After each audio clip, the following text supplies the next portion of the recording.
Hello students, welcome back to my channel Molecule Mentor. So in this video we'll study about half life period of a reaction. ठीक है, so क्या मतलब है half life period का एक reaction का. If is use to say that half life period of this reaction is this, then what does it mean. ठीक है, सो इसको अब अच्छे से हम क्लियर करेंगे इस टॉपिक को. सो फर्स्ट ऑफ ऑल कि कैसे हम डिफाइन कर सकते हैं हाफ लाइफ पीरियड को. So it is the, you can say the period of a reaction, और you can say half life period of a reaction. It is defined as the time during which the concentration of a reactant is reduced to half of its initial concentration. ठीक है, कि ये वो time है, suppose ये हमारे पास इतना concentration है. ठीक है, वैसे मैं आपको समझा रही हूँ. ये हमारे पास कंसंट्रेशन है, इनिशियल कंसंट्रेशन, जिसको हम R0 भी कहते हैं. सो वो टाइम जब इसकी कंसंट्रेशन जो है वो एग्जैक्टली हाफ रह जाएगी.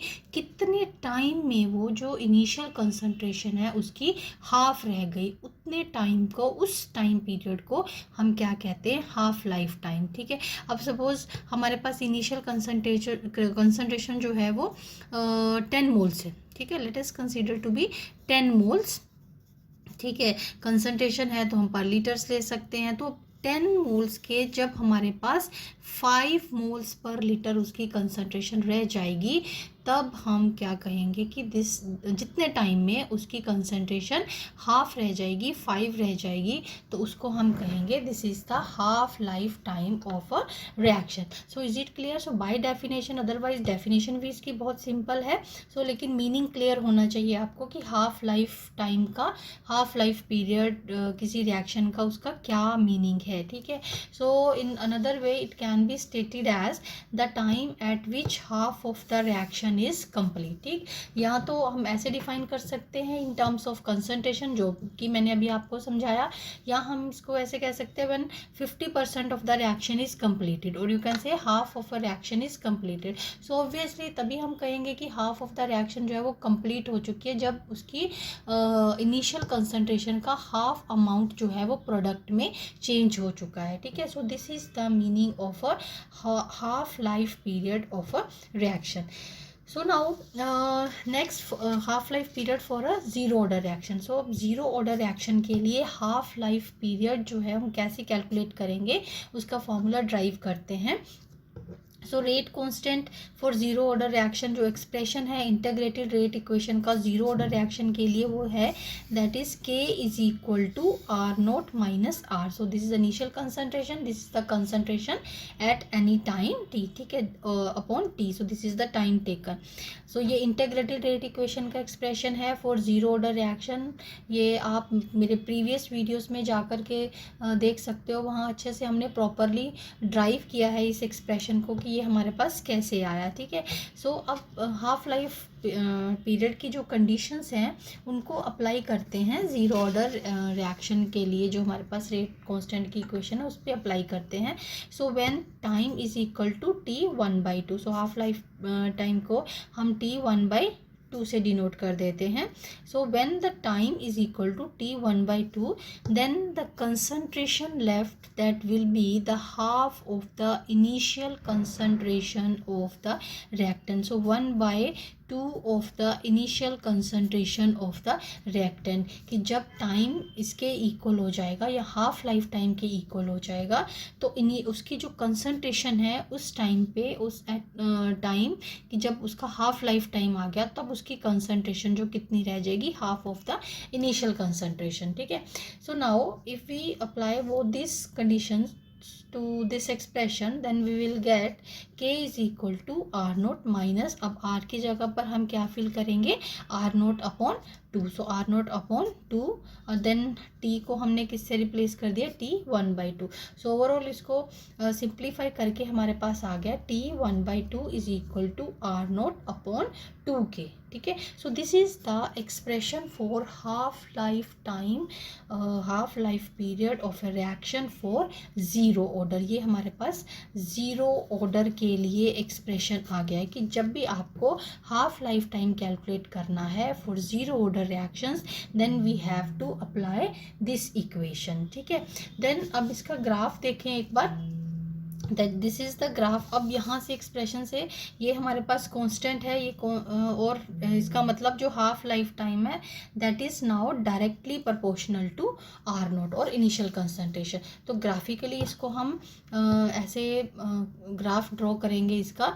Are naught initial concentration T 1/2, यहाँ इस एक्सिस पे हमने टाइम ले लिया. सो हाफ लाइफ टाइम और इनिशियल कंसंट्रेशन के बीच में जो ग्राफ ड्रॉ करेंगे फॉर जीरो ऑर्डर के लिए, so that will be a straight line. So it means it is directly proportional to the initial concentration. ठीक है, so T 1/2 is directly proportional to the initial concentration. ये हमारे पास conclusion आ गया for zero order reaction. Fine.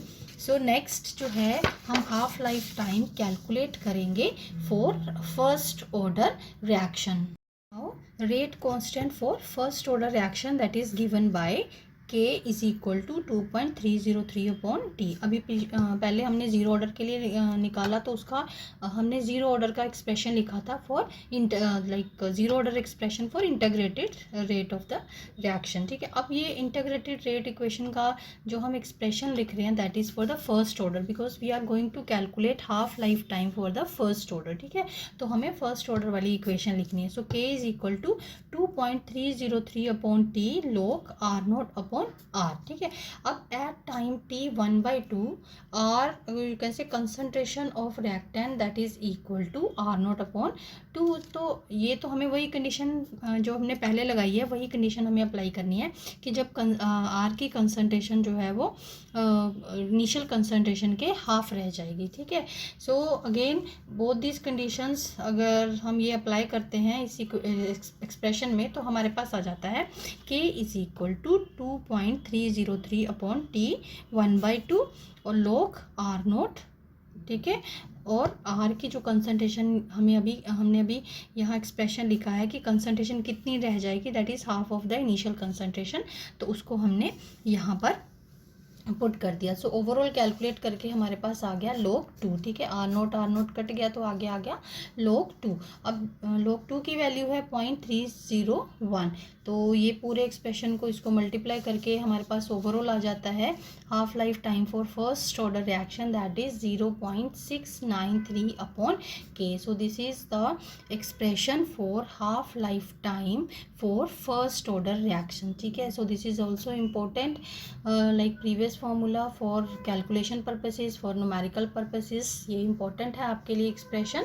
सो ऐसे ही इस expression में देखो कहीं भी हमारे पास इनिशियल कंसंट्रेशन जो है वो उसका एक्सप्रेशन नहीं आ रहा है. ठीक है, इनिशियल कंसंट्रेशन की टर्म जो है वो ऊपर लाइक यहाँ देखो कैंसिल हो गई, तो ओवरऑल एक्सप्रेशन में इनिशियल कंसंट्रेशन जो है वो नहीं है. तो it means the half life time of a first order reaction that is independent of the initial concentration of the reacting species. So initial concentration के ऊपर ये इंडिपेंडेंट है.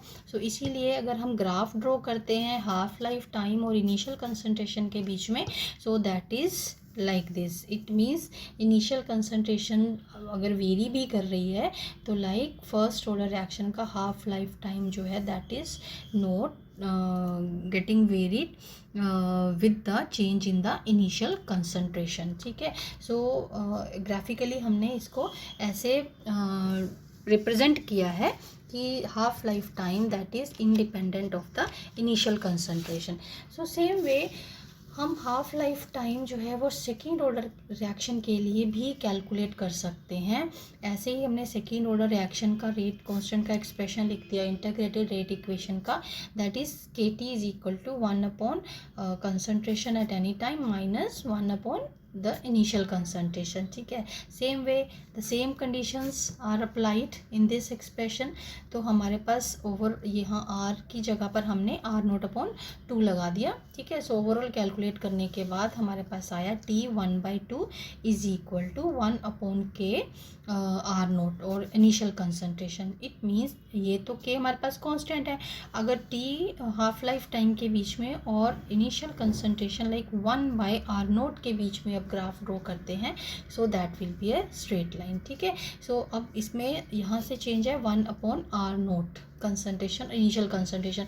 सो अब मैंने तीनों ग्राफ्स आपको दिखा दिए हैं हाफ लाइफ टाइम के, और with the initial concentration. So with the help of the graphs also you can analyse that which order reaction is this. तो आपको यहाँ पर पहले तो zero order reaction, first order और सेकेंड ऑर्डर रिएक्शन के लिए मैंने तीनों के ग्राफ्स आपको बता दिए हैं, ठीक है। सो फर्स्ट ऑर्डर ऑलमोस्ट जो हमारे पास ज़ीरो ऑर्डर और सेकेंड ऑर्डर का ग्राफ है that is a straight line, but the difference is that कि सेकेंड ऑर्डर में हमारे पास 1/r0 आएगा, ठीक है। ये चीज़ आप ध्यान में रखेंगे, ठीक है। सो ग्राफ्स को अच्छे से ऑब्जर्व करके हम ऑर्डर ऑफ द रिएक्शन जो है वो रिकग्नाइज कर सकते हैं। सो समटाइम्स कि आपको ऐसे भी क्वेश्चन आ सकता है लाइक कि ग्राफ्स आर गिवन, ठीक है। यहाँ तो जैसे मैंने लिख दिया है, सो ग्राफ्स आर गिवन और यू हैव टू जज that which type which order equation is this, कि जो रिएक्शन इज दिस, कि ग्राफ दे रखा है आपको ऑर्डर ऑफ रिएक्शन बताना है, तो आप अच्छे से बता सकते हो। सो ये तीनों ग्राफ्स मैंने आपको इसमें बता दिए हैं, ठीक। अब फर्स्ट ऑर्डर रिएक्शन के लिए निकाल लिया, ज़ीरो ऑर्डर के लिए निकाल लिया, सेकेंड ऑर्डर के लिए निकाल लिया, लेकिन अब हम एक जनरल जो एक्सप्रेशन है वो विथड्रॉ करते हैं इससे, जो भी हमने अभी दोनों तीनों इक्वेशंस निकाली हैं हाफ लाइफ टाइम की, zero order, first order, second order के लिए। सो अब हम ओवरऑल nth ऑर्डर के लिए निकाल लेते हैं, so that quickly we can reach to the expression, और क्विकली हम उसे हमें उससे ऑर्डर का पता चल जाए, या जो भी हम उससे कैलकुलेशंस करना चाह रहे हैं उसका एक्सप्रेशन हम ईज़िली और जल्दी निकाल लें।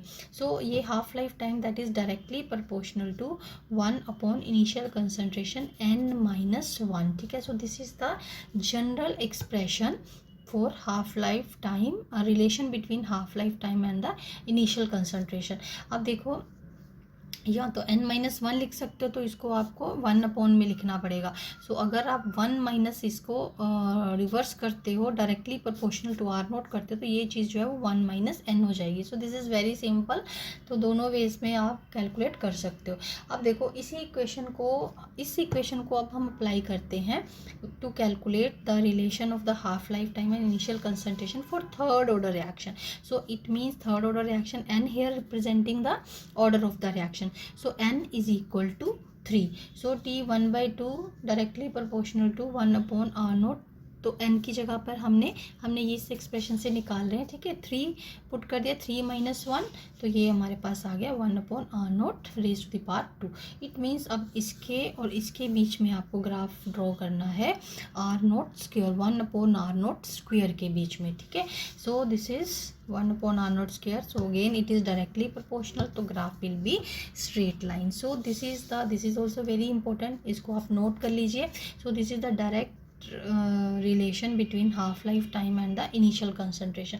अब आपको जो भी ऑर्डर के लिए आपको हाफ लाइफ टाइम का एक्सप्रेशन निकालना हो, you can put that here only. So n is equal to आपके पास 0 है, 1 है, 2 है, 3 है, whatever order, for whatever order you want to calculate, you can put the value of n here, ठीक है। So ये हमारे पास आ गया half life time of the reaction for zero, first, second, third, और उसका हमने जनरल एक्सप्रेशन भी देख लिया कि जनरल एक्सप्रेशन में हम डायरेक्टली फिल करके वैल्यूज़ ऑर्डर की कैसे हम एक्सप्रेशन उसका कैलकुलेट कर सकते हैं, ठीक है। नाउ नेक्स्ट है हमारे पास, अब हम हाफ लाइफ टाइम का पूरा टॉपिक कर रहे हैं, तो एक दो चीज़ें इंपॉर्टेंट इससे रिलेटेड हैं, तो वो मैं आपको इसके साथ ही बता देती हूँ। So also this is very important, ठीक है। The relation for the time required to reduce the concentration of reactant to any fraction of the initial concentration can be calculated, ठीक है।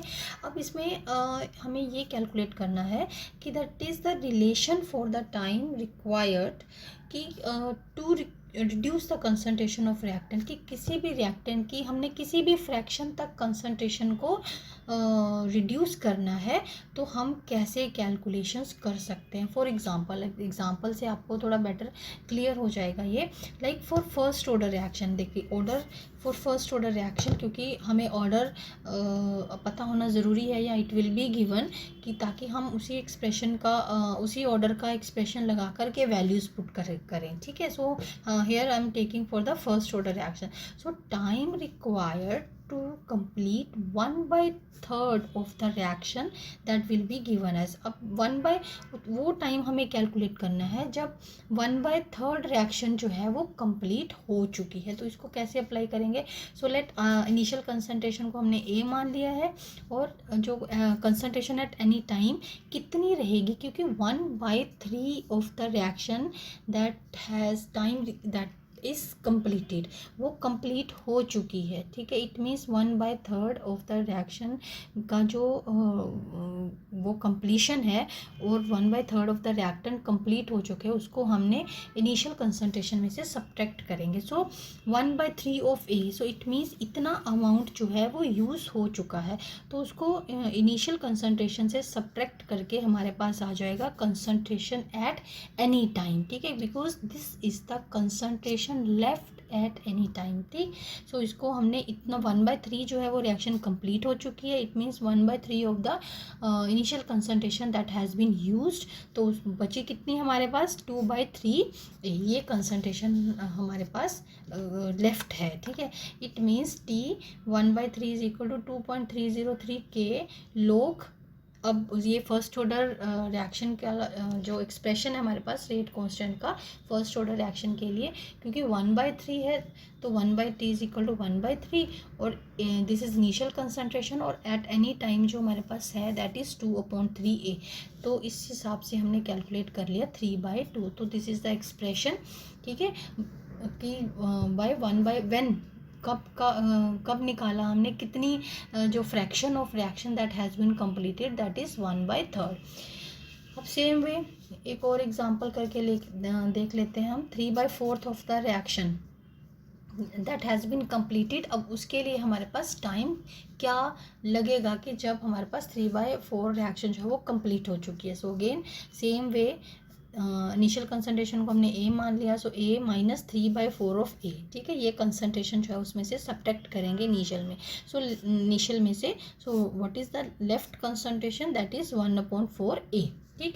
अब 3/4 कंसंट्रेशन को यूज़ करने के कंज्यूम करने के लिए जो टाइम लगेगा हमारे पास दैट इज़, अब इसमें वैल्यूज़ पुट कर दे। Initial concentration at any time 1/4 A, तो ओवरऑल कैलकुलेशन के बाद आ गया log 4, ठीक है। तो ये तो मैं आपको जनरल एक्सप्रेशंस करके बता रही हूँ। सो न्यूमेरिकली हम इसको प्रॉपरली सॉल्व करके when value of k will be given then it can be calculated. So these are the generally calculations कैसे करनी है, फार्मूला तक कैसे पहुँचना है, उसको कैलकुलेट करने के लिए मैंने आपको वो बताया, ठीक है। अब ये तो मैंने आपको 1-2 एग्जांपल्स बता दी, बट अब इसका एक जनरल फार्मूला ड्राइव कर लेते हैं। Time required to complete nth fraction of the first order reaction. So हम फर्स्ट ऑर्डर रिएक्शन के लिए ही कर रहे हैं। सो फॉर nth फ्रैक्शन, अब जैसे मैंने आपको पहले 2 फ्रैक्शंस के लिए बताया कि when the reaction is 1/3 is of the reaction is completed, then दूसरे में किया 3/4 of the reaction is completed. So अब हम nth ऑर्डर, सो कितनी भी फ्रैक्शन के लिए हम कैलकुलेट कर सकते हैं, तो जनरली हम nth फ्रैक्शन के लिए कैलकुलेट कर लेते हैं एक general formula, so that quickly we can reach to the formula. So again by applying the same things, r naught ये मान लिया, और 1/nth ऑफ दिस, क्योंकि हम nth फ्रैक्शन के लिए कर रहे हैं, तो 1/nth of the initial concentration that is consumed. So what is left that is a is equal to 1 - 1/n। तो सेम वे हमने इन वैल्यूज़ को यहाँ पर अप्लाई कर दिया, तो ये हमारे पास ये कट हो गया, यानी कि इनिशियल कंसंट्रेशंस कट हो गई। सो t 1/n 2.303/k log 1/1 - 1/n, ठीक है। अब whatever nth fraction is there, you can put the values and directly you can apply this equation for the numerical purposes. Is it clear? So इसके साथ ही एक छोटा सा और मैं आपको बता दूं कि व्हाट इज़ कैसे कैलकुलेशंस करनी है इसके लिए कि जब हमें किसी अमाउंट निकालना है सब्सटेंस का which is left after n half life periods, ठीक है। n हाफ लाइफ पीरियड्स के बाद जो है वो कितना अमाउंट सब्सटेंस का बच जाता है, if we have to calculate that then how we have to proceed. See, जब टाइम जो है हमारे पास ज़ीरो है तो ऑब्वियसली जो भी सब्सटेंस है उसकी कंसंट्रेशन जो है वो इनिशियल कंसंट्रेशन के बराबर होगी, जो कि हम नोट से डिनोट कर देते हैं। जब हाफ टाइम जो है वो हाफ टाइम होगा, हाफ लाइफ टाइम होगा, तो इनिशियल कंसंट्रेशन जो है वो 1/2 ऑफ द इनिशियल कंसंट्रेशन रह जाएगी। देन नेक्स्ट है 2 हाफ लाइफ्स। 2 हाफ लाइफ्स का क्या मतलब हो गया, जैसे सपोज हमारे पास एक रिएक्टेंट है तो उसको हमने, ये हाफ हो गया, अब हाफ के बाद ये 2 हाफ्स हो गए, अब फिर से इसको अगर हाफ होना है then the same time will be required, कि जब इस, क्योंकि half life time of a substance की every time we have to see when the concentration remains half of its initial concentration then it is the half life time. तो अगर इसका half है तो इसका हाफ, अब इसका हाफ लाइफ टाइम देखेंगे तो ये फर्स्ट हाफ लाइफ टाइम हो गया, फर्स्ट हाफ लाइफ हो गया, तो ये सेकेंड हाफ लाइफ हो गया, ठीक है। Is it clear to you कि 2 हाफ लाइफ्स का क्या मतलब है, कि पहले एक बार कंसंट्रेशन जो है उसकी हाफ हो गई, अब जितनी भी ये रह गई, तो सपोज ये 10 थी तो 10 की हमारे पास ये 5 रहेगी, अब 5 की ये पूरी 5 है तो 5 की जब हमारे पास ये हाफ रह जाएगी तो 2.5 और 2.5 रह जाएगी। सेम वे जब ये 2.5 2.5 के 2 बन जाएंगे तो हमारे पास ये 2.5 का भी हम इसका हाफ करेंगे तो ये हो जाएगी हमारे पास 3 हाफ लाइफ्स। सो ऐसे पूरा का पूरा जो है वो कितनी हाफ लाइफ्स लगती हैं और कितने हाफ लाइफ्स टाइम, अगर हमें ये निकालना है कि कितने हाफ लाइफ्स के बाद जो है वो इतनी कंसंट्रेशन